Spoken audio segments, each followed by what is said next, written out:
I never thought I'd find myself writing this. I guess that's the first sign that something was off in my life. My name is Mark, and I was married to Jessica for over 5 years. We had met in college, where I fell in love with her fiery spirit and quick wit. At first, everything seemed perfect. We laughed together, shared dreams, and built a life that felt like a fairy tale. But as the years went by, the cracks began to show. It started with little things. Jessica would come home late from work, citing just one more meeting as her excuse. Then I noticed an odd change in her behavior. She became irritable when I asked about her day. One evening, I found a pair of unfamiliar earrings in our living room, and when I confronted her about them, she casually dismissed it, saying they were just something she borrowed from a coworker for a party. I wanted to trust her, but the unease settled like a stone in my stomach. I ignored my gut feeling for too long, convincing myself that I was just being paranoid. Friends told me I was overthinking it. All couples go through rough patches. But it wasn't just the earrings or the late nights. It was the way she'd glance at her phone, her face lighting up with a smile that wasn't for me. I tried to brush it off. Maybe it was work or some project that excited her, but deep down I felt the distance growing. Then came the day that shattered my world. I found out about her affair in the most mundane way possible. It was a Saturday afternoon, and I decided to surprise her by cleaning the house while she was out. While vacuuming, I stumbled upon her phone under the couch. It buzzed and lit up, showing a message notification from Kyle. My heart sank. I knew Kyle, an old friend from her college days, but there was something in the tone of the message that sent alarm bells ringing in my head. It read, "I can't wait to see you tonight. I miss you so much." My hands trembled as I picked up the phone. It was almost as if the universe knew I needed to see this. I scrolled through their conversation, my heart racing with each line I read. It became painfully clear that this wasn't just a friendly exchange. They talked about meeting up, shared intimate details, and expressed feelings that I hadn't felt from Jessica in months. Every word felt like a stab to my heart. When she came home, I confronted her with the evidence. I laid it all out on the table, my voice shaky with anger and disbelief. "Is this what you've been doing behind my back?" I asked, holding up her phone like it was a weapon. Her reaction was a mix of shock and annoyance. "Mark, you're being ridiculous. That's just Kyle. We're just friends." She shot back, her voice dripping with a dismissive tone. She tried to laugh it off, to make me feel like I was the crazy one, but I wasn't having it. I demanded an explanation, and she floundered, coming up with a string of lies that only dug her deeper. She claimed that Kyle was just a shoulder to cry on. When I pushed her, she spun an elaborate tale about how they had connected because of mutual interests and that it meant nothing. I could see her scrambling to weave together her defense, but it was all nonsense. I wasn't buying it for a second. The confrontation left me reeling. I felt like I was watching a train wreck in slow motion. The woman I thought I knew, the one I had built my life with, was standing in front of me, lying through her teeth. My heart was pounding in my chest, and I felt a mixture of rage and sorrow coursing through me. I wanted to scream, to cry, to make her understand the depth of her betrayal. But all I could do was stand there, frozen, grappling with the reality of what I had discovered. I had thought love was supposed to be simple, but now, faced with this cold betrayal, I felt lost. How had we gotten to this point? I knew I had a decision to make, but the weight of it pressed down on my shoulders. How could I move forward from this? As I lay in bed that night, staring at the ceiling, I couldn't shake the feeling of betrayal. Jessica thought I would break down, but deep down, I knew I had to break through. I had to find a way to reclaim my life. The following days were a blur of emotions.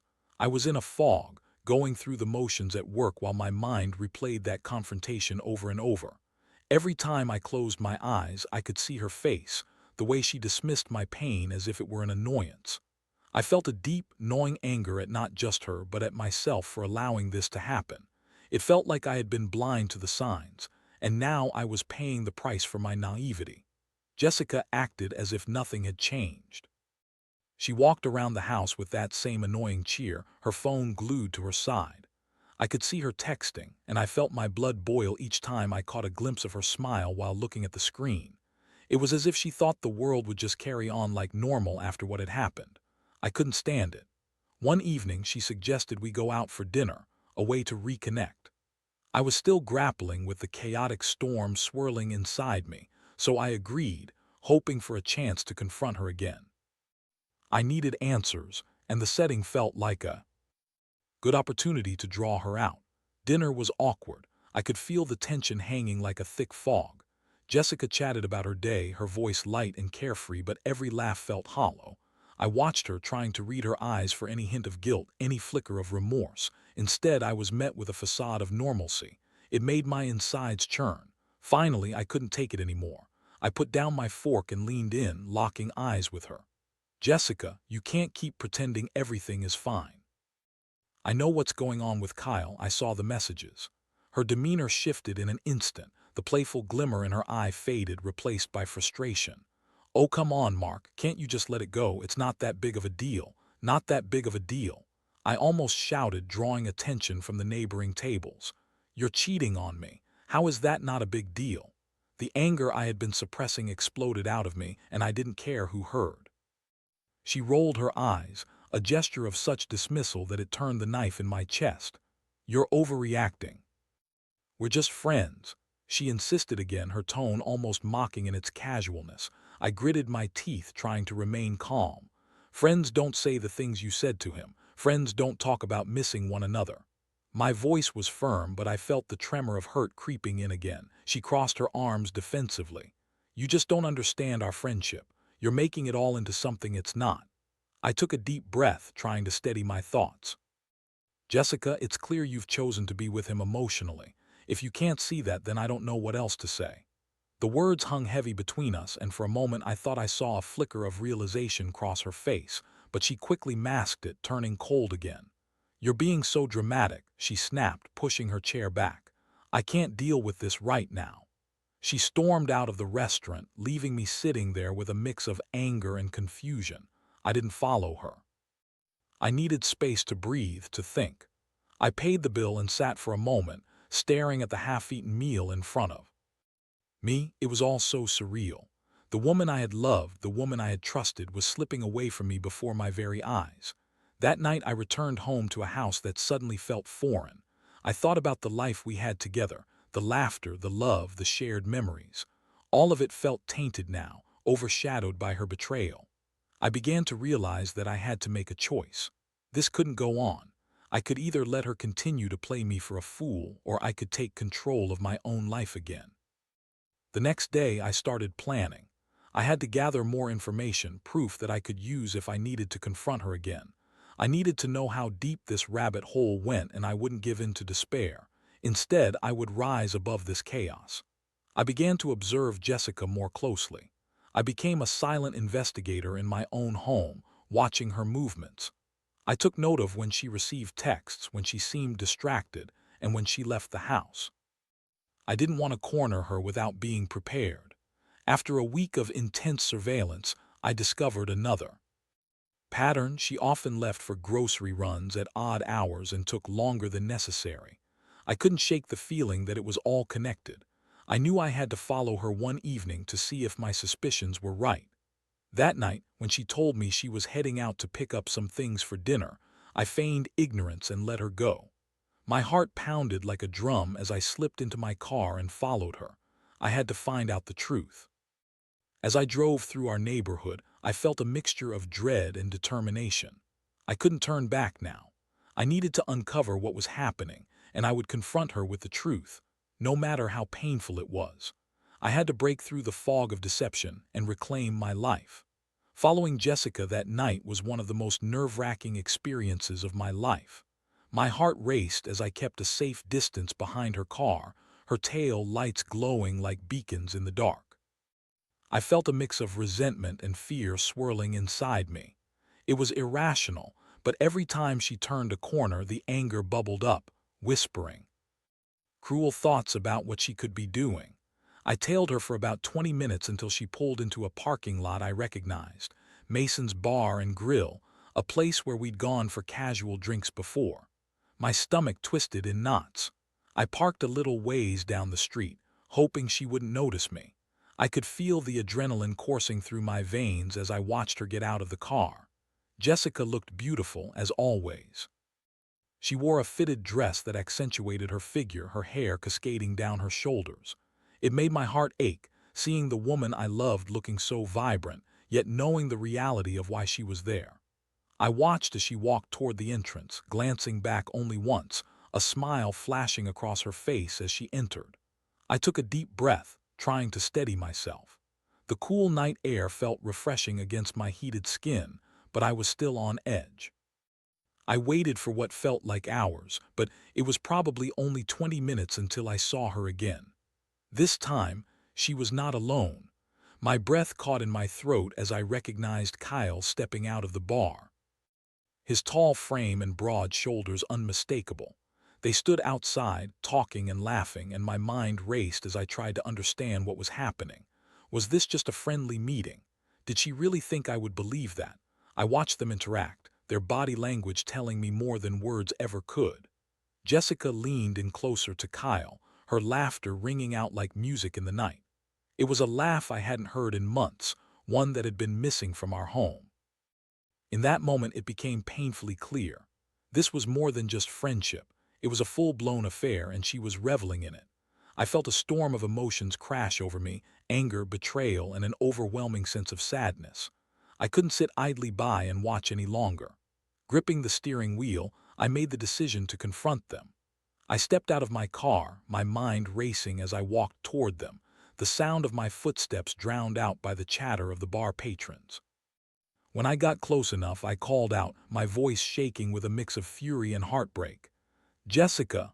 She turned, her expression shifting from surprise to confusion. "Mark, what are you doing here?" Kyle's eyes widened, and I could see the realization dawn on him. He started to step back, but I was already boiling over with rage. "What the hell, Jessica? This is what you've been doing behind my back. This is what you call a friendship." Her face paled, and for a brief moment I thought I saw the shame flicker in her eyes, but she quickly recovered, crossing her arms defensively. "You're being ridiculous. This is not what it looks like." I couldn't believe her audacity. "Not what it looks like. I saw the messages, Jessica. I followed you here. You think I'm going to stand by and let you lie to my face?" Kyle stood there awkwardly, looking between us, clearly unsure of what to do. I wasn't interested in him. My focus was entirely on Jessica. "You've betrayed me in the worst way possible, and yet here you are trying to play the victim." She opened her mouth to speak, but nothing came out. I could see her struggling to maintain her composure, but the mask was slipping. "Mark, please," she began, but I cut her off. "No more excuses. You've made your choice and it's not me," I said, my voice getting louder. I felt like I was standing in front of a shattered glass wall and the pieces were cutting into me. The surrounding patrons were starting to take notice, and I didn't care. I was too far gone, caught in the whirlwind of my emotions. "You don't get to laugh and joke with him while I'm at home wondering where you are. You don't get to pretend everything's normal." She finally stepped closer, her voice dropping to a whisper. "Mark, I'm sorry. I didn't mean for it to happen this way." "Didn't mean for it to happen," I scoffed, my tone dripping with bitterness. "You're in a full-blown affair and you think it's just going to blow over like it's nothing. You're ruining everything we built together." I looked back at Kyle, who had taken a step back, clearly uncomfortable. "You should just go," I said to him, my voice low but filled with venom. "This is between Jessica and me." Kyle hesitated but then turned to leave, throwing one last confused glance at Jessica. Before disappearing into the bar, I turned my focus back to her, the fire of betrayal still burning in my chest.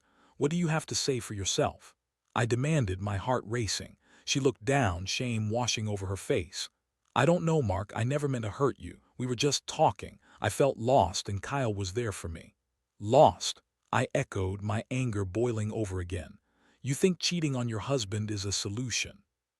You talk to me about being lost, but you've completely lost your way. You think this is going to make things better." I could see her resolve crumbling.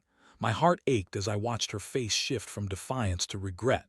But I knew the damage was done. I had come to confront her, and now it was all laid bare. In that moment, I had a choice to make. I could either walk away from her for good, or I could try to salvage what was left of our marriage. But in my gut, I knew there was no going back to the way things were before. Trust was shattered and the foundation of our relationship was crumbling. As I stood there, the reality of the situation settled in. I was done. I thought I'd break down, but I was breaking through instead. I felt empowered. I had to decide how to move forward, but I wasn't going to do it by letting her dictate my feelings any longer. I was reclaiming my life, and it started right there in that bar parking lot with the truth laid bare. That night marked a turning point for me. I felt like I had been walking through a fog for months, and suddenly clarity washed over me. The confrontation with Jessica had stripped away the last of my doubts. There was a bitter taste of betrayal lingering in my mouth, but beneath it was a growing sense of strength.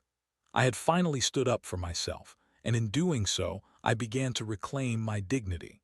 I drove home alone, replaying every moment of our confrontation in my mind. I felt like I should be heartbroken, but instead I felt liberated. I refused to be the victim in my own life story. I wouldn't let Jessica's choices dictate my happiness any longer. When I got home, the silence was deafening. I walked through the door and there it was, the same house where we had celebrated anniversaries, birthdays, and even mundane Tuesday nights filled with laughter. But now it felt like a prison, a place tainted by lies. I knew I needed to make a decision, and it couldn't wait. I texted Jessica, asking her to meet me at a nearby coffee shop the next morning. It was time to lay everything out on the table. There was no way I could keep living in limbo, and I needed to hear her side one last time, even if I had a good idea of what it would be. The next day, I arrived at the coffee shop early, my heart pounding in anticipation.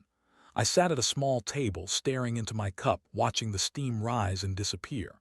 When she walked in, I noticed how different she looked, her face pale and devoid of the confidence she had the night before. "Hey," she said, her voice tentative. "Hey," I replied, trying to keep my tone even.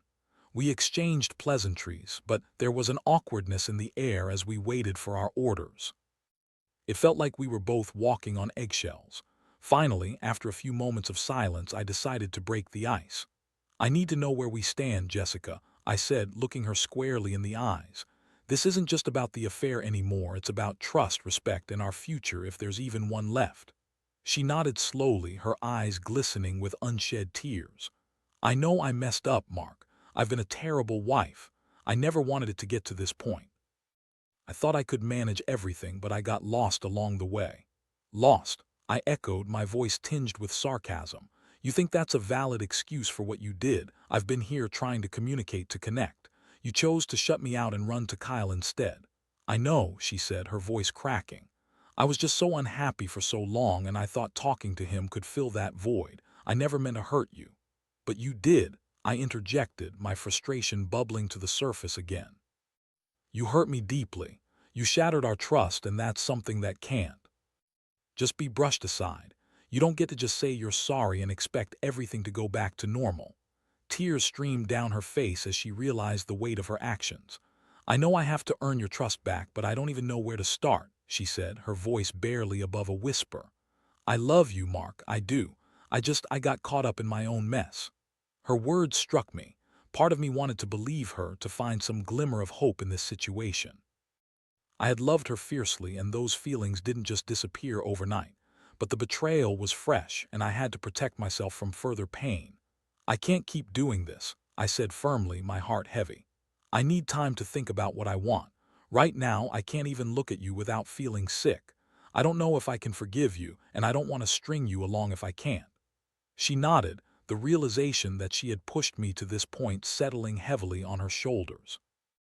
"I understand," she replied, her voice filled with remorse.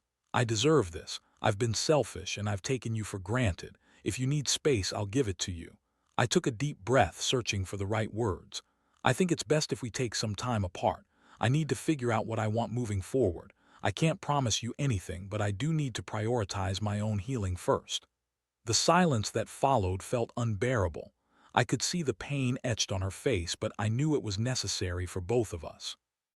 It was time for me to stand on my own 2 feet, to rediscover who I was without her influence in my life. "Okay," she said quietly, wiping her tears. "I'll respect that. "I'm so sorry, Mark, I really am. I hope you find a way to be better," I said softly, the gravity of the moment hanging in the air.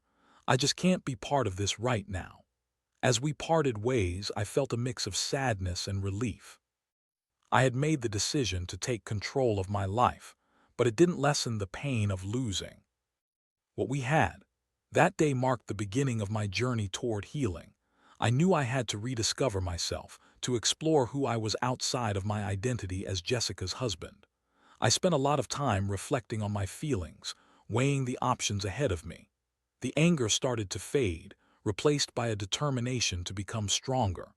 I sought support from friends and family, people who had always been there for me but whom I had neglected during my marriage.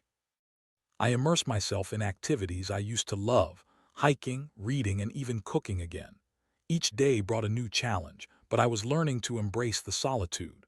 I began to understand that my worth wasn't tied to my relationship with Jessica. As the weeks passed, I started to feel a sense of clarity. I was no longer the man trapped in a cycle of betrayal. I was reclaiming my life piece by piece. I learned that sometimes, breaking through the pain could lead to a stronger version of myself.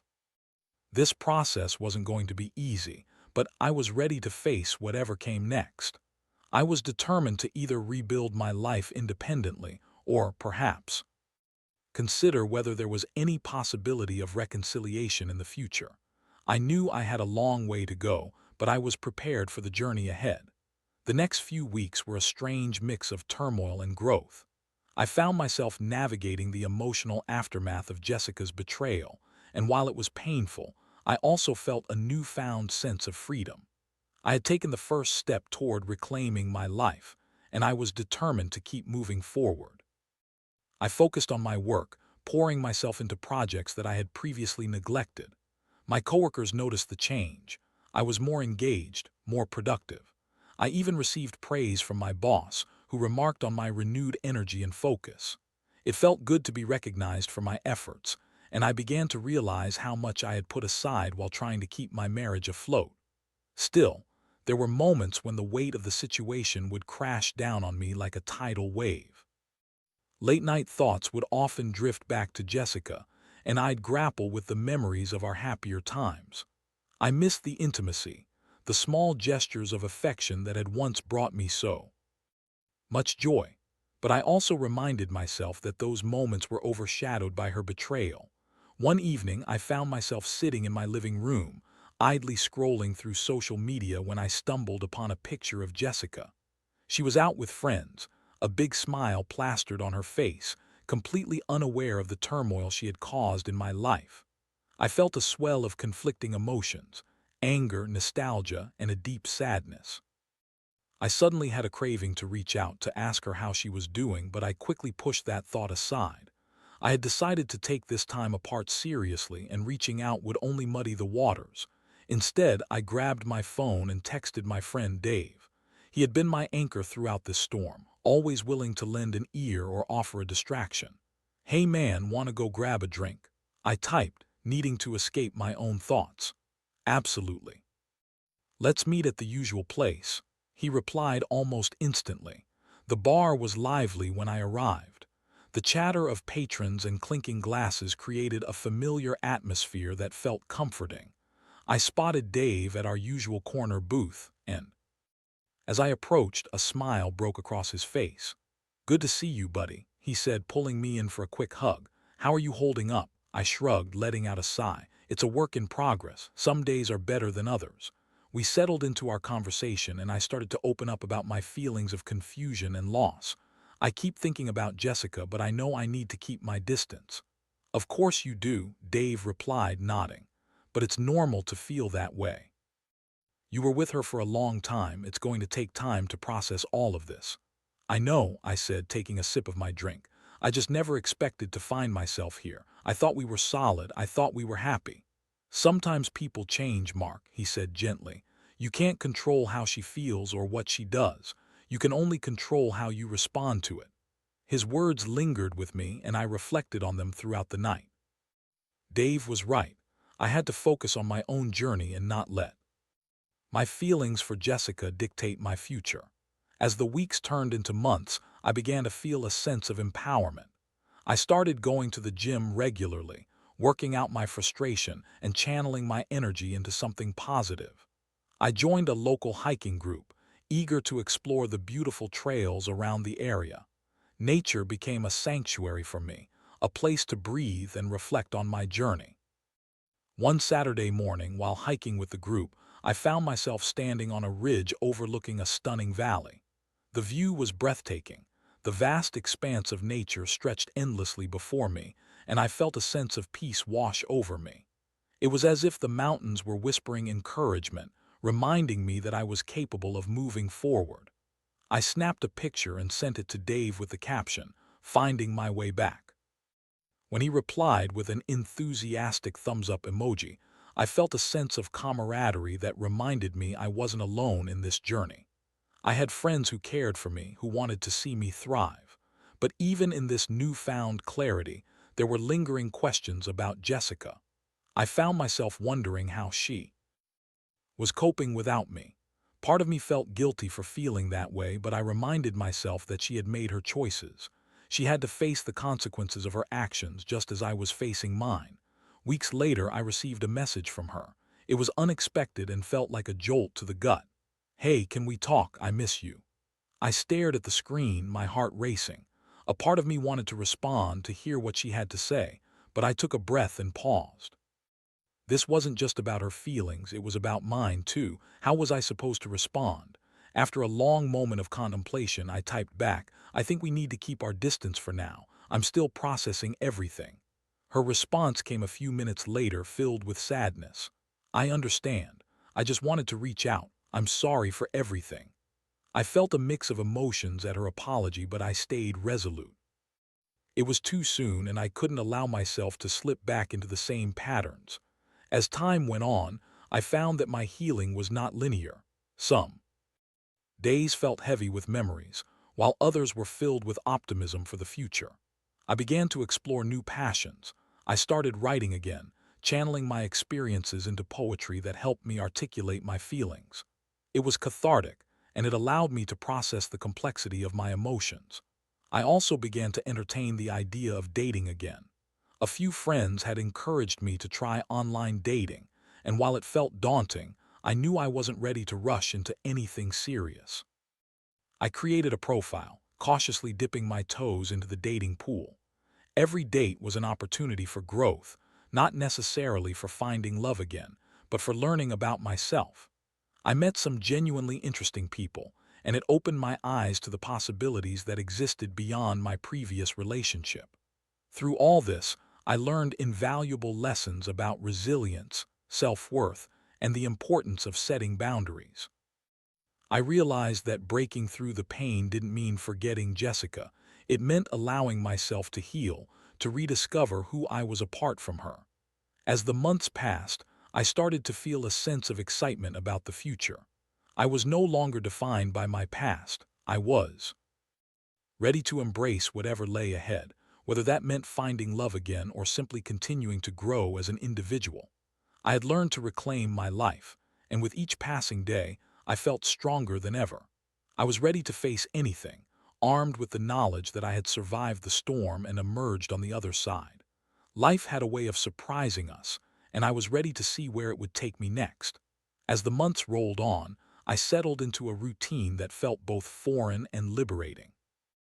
I had transformed my pain into a catalyst for growth, and with each passing day I felt stronger, more resilient. The ache of Jessica's betrayal had dulled, replaced by a sense of purpose and self-discovery.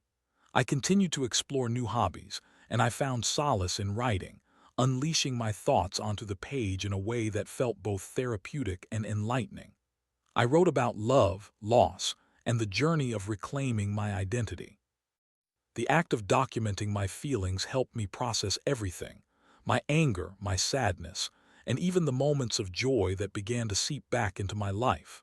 One rainy afternoon, while I was at my favorite cafe, I noticed a group of friends laughing together at a nearby table. They were carefree and happy, traits I had longed to feel again. Watching them, I realized how far I had come. I was beginning to cultivate happiness for myself, independent of external sources. Then, one evening, while I was out at a local art gallery opening, a place I had decided to explore on a whim, I struck up a conversation with a woman named Sarah. She was warm, witty, and had a passion for art that radiated from her. We talked for hours, sharing stories about our lives, our passions, and our dreams. There was an undeniable chemistry between us, and for the first time in a long while, I felt a spark of hope. As we exchanged numbers, I felt a mix of excitement and nervousness. Dating was still a new territory for me, and I wasn't sure if I was ready for something serious. But I reminded myself that it was okay to take things slow, to enjoy the process of getting to know someone without the pressure of expectations. In the following weeks, Sarah and I explored the city together, visiting museums, trying new restaurants, and enjoying each other's company.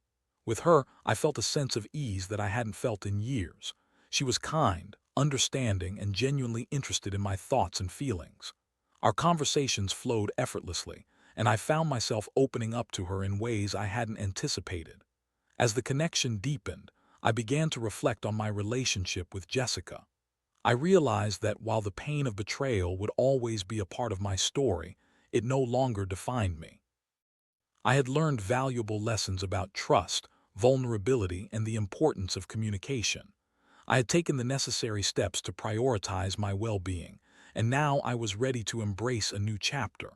One evening, as I was preparing for a date with Sarah, I received a text from Jessica. "Can we talk? I've been thinking about everything and I want to apologize again." A wave of conflicting emotions washed over me. I had long since accepted that our relationship was over, but my heart still ached at the thought of her reaching out. I took a moment to gather my thoughts before replying. "I'm not sure I'm ready for that yet. I'm focusing on moving forward." I hit send, feeling a sense of relief wash over me. I was prioritizing my emotional health, and I had every right to protect my newfound peace. That night I went out with Sarah, and as we laughed and shared stories, I felt a sense of gratitude for the journey I had been on.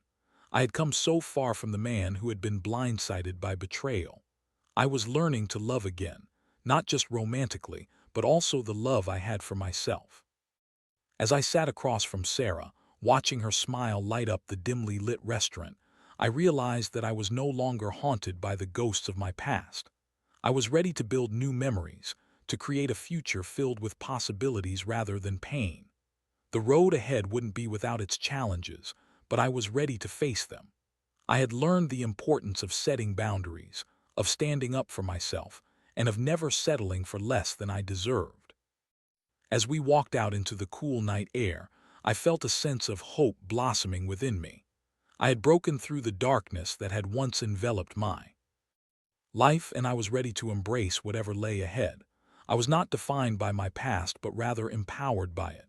In that moment, I understood that life is full of twists and turns, and sometimes those twists lead us to unexpected places. But as long as I stayed true to myself, I knew I could navigate through anything. The journey of healing had turned into a journey of rediscovery, and I was excited to see where it would take me next.